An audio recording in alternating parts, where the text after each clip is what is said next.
começa a sessão para votar a denúncia contra o presidente Michel Temer e o ministro Eliseu Padilha e o ministro Moreira Franco.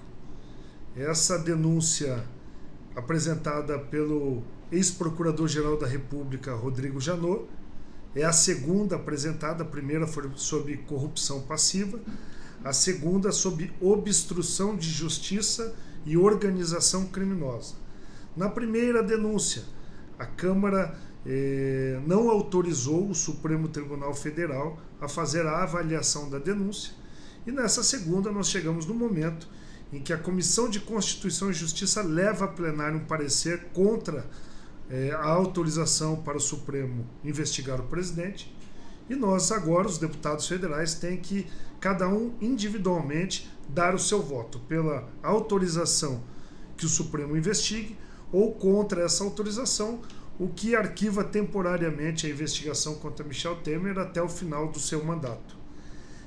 O que aconteceu até agora? Nós já tivemos 2 sessões, e as 2 sessões não tiveram o quórum mínimo de 342 deputados federais presentes, que é o mínimo necessário para o início de uma sessão como essa, que vai votar a denúncia.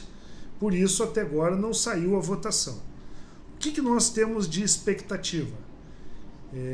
E que estão na boca do povo, nas redes sociais, em todos os lugares. Que tem uma faixa de 100 deputados federais que não colocaram presença, que são da base do governo e que estão agora, nesse momento, lá, Palácio do Planalto, lideranças de partidos, fazendo toma lá da cá. Ou seja, cargos no governo federal, principalmente aqueles que estão nos estados. Quase sempre, infelizmente, os indicados não são técnicos, são pessoas com vínculos políticos e que vão lá para fazer coisas que acabam na justiça, que acabam na Polícia Federal, que acabam em prisões e buscas. Alguns deputados federais estão lá atrás de mais dinheiro para emendas, liberação antecipada, programas dos ministérios, ou seja, algo milionário ou bilionário, como nós já vimos nas notícias anteriores, que diz que Temer já gastou praticamente 12 bilhões em diminuir o valor de multas, dar refinanciamento, autorizar negociação de multas ambientais, não autorizar privatizações importantes como para o país, como do aeroporto de Congonhas e muitas outras. A portaria, a regulamentação do trabalho escravo que repercutiu no mundo inteiro, ou seja, Michel Temer está sangrando publicamente, o governo está sangrando publicamente, porque as denúncias de corrupção e de organização criminosa são gravíssimas. Não é a delação só da JBS, eu como relator da CPI da JBS, não é só o pessoal da JBS falando, tem lá o seu Funaro, tem outros delatores, é coisa séria que merece ser investigada.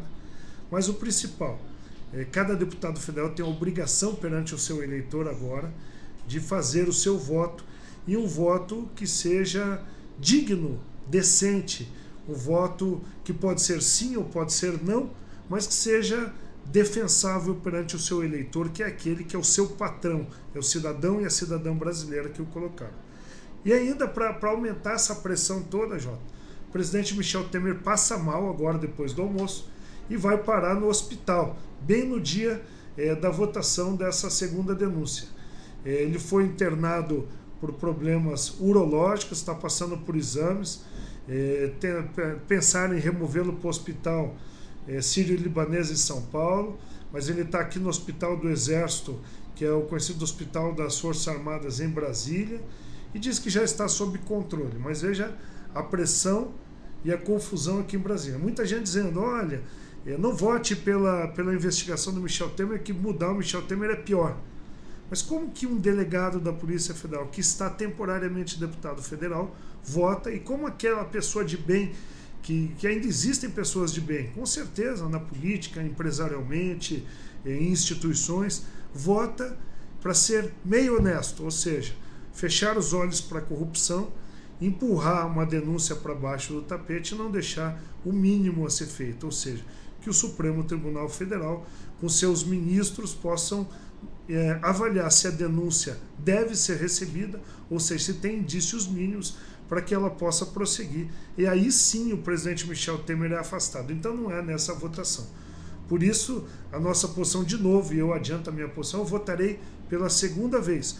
Como votei pelo impeachment de Dilma, como pedi a prisão de Lula, eu votarei autorizando o Supremo Tribunal Federal a investigar o presidente da República.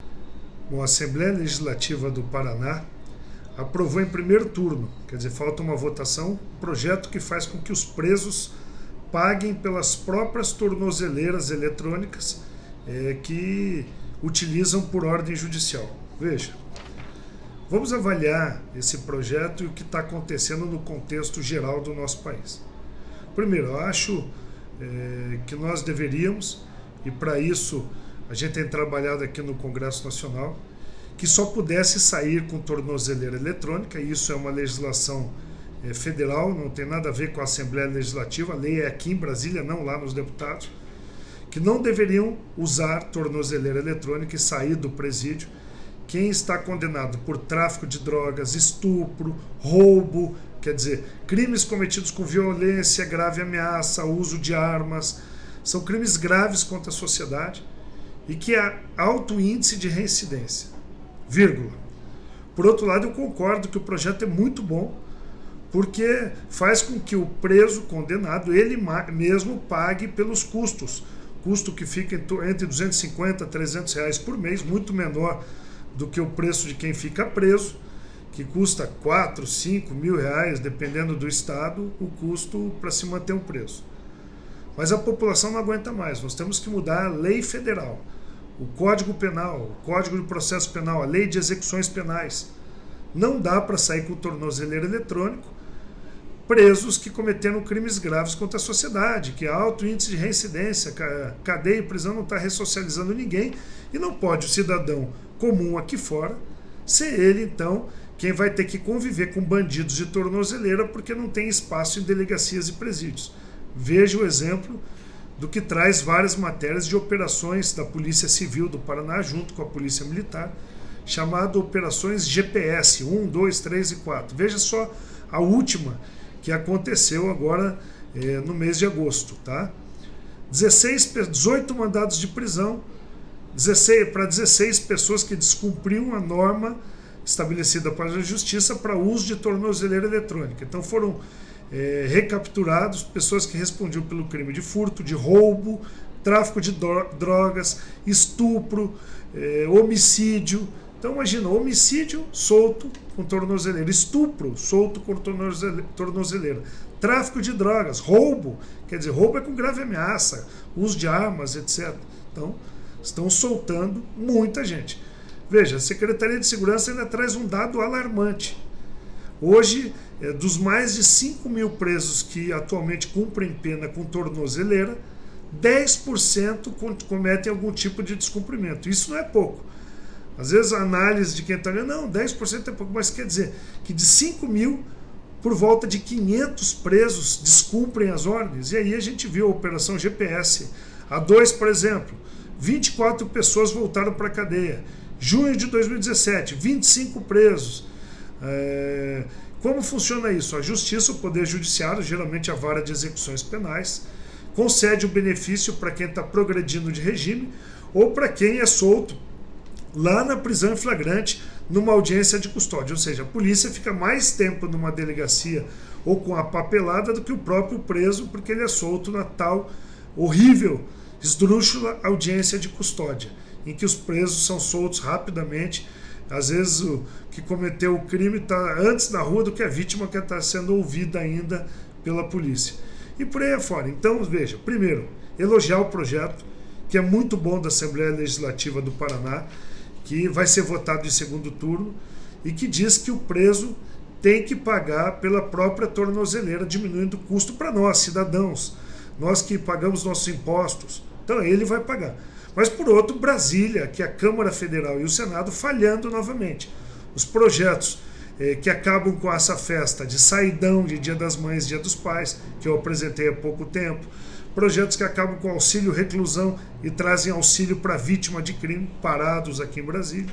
E por fim, para casar com essa história de pagar a tornozeleira. Projetos que diriam que é bom pagar a tornozeleira, mas só para quem comete crimes de menor potencial ofensivo, crimes que não têm violência e grave ameaça, crimes que não têm emprego de armas ou estupro, crime sexual.